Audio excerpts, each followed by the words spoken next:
everyone, my name is Mansi Patadia and I am from LJ Physiotherapy College, first year. My roll number is 32. Today I am going to present my topic adductor canal.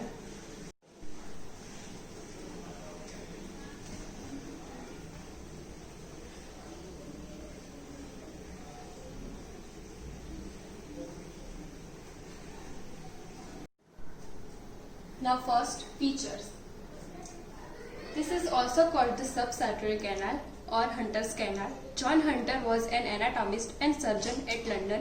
Hunter's operation for the treatment of popliteal aneurysm by ligating the femoral artery in the adductor canal is a landmark in the history of the vascular surgery. The adductor canal is an intramuscular space situated on the medial one-third of the thigh.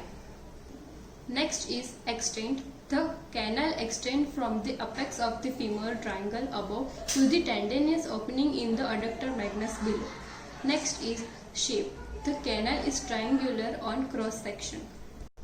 Boundaries. It has anterior lateral, posterior medial and medial walls. The anterior lateral wall is formed by the vastus medial. The posterior medial wall or floor is formed by the adductor longus above and the adductor magnus below.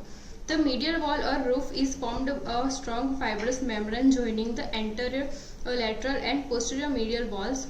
The roof is overlapped by the sartorius. The sartorius plexus of nerves lies on fibrous roof of the canal. Under cover of the sartorius, the plexus is formed by the branches of the medial cutaneous nerve of the thigh, the saphenous nerve and the anterior division of the obturator nerve. It supplies the overlying fascia lata and neighboring skin.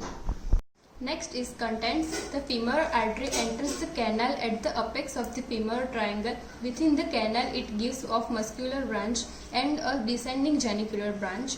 The descending genicular artery is the last branch of femoral artery arising just above the hiatus magnus. It divides into the superficial saphenous branch and accompanies the saphenous nerve and a deep muscular branch that enters the vastus medialis and reaches the knee.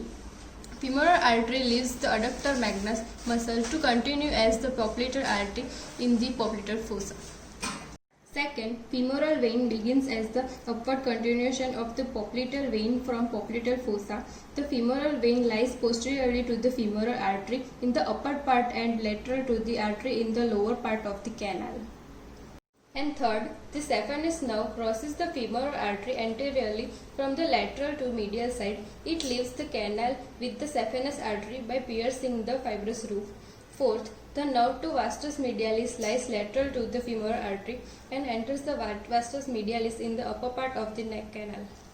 Fifth, branches of the two divisions of obturator nerves. The anterior division emerges at the lower border of the adductor longus, gives branches to the subsartorial plexus and ends by supplying the femoral artery. The posterior division of the obturator nerve runs on the anterior surface of the adductor magnus, accompanies the surface of the adductor magnus femoral and popliteal arteries and ends by supplying the knee joint. And the last is clinico-anatomical problem. A 50-year-old woman complained of a swelling in upper medial side of her right thigh when she coughs. First, where is the swelling and why does it appear when she coughs? Second, what is the position of the swelling in relation to pubic tubercle?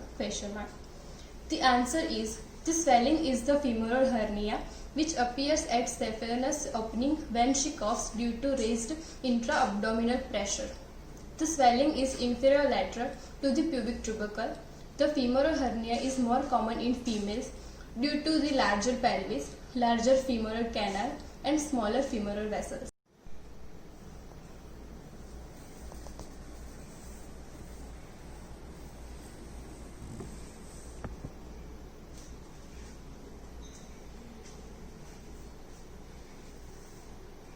So this was my explanation about my project topic adductor canal. Thanks for watching.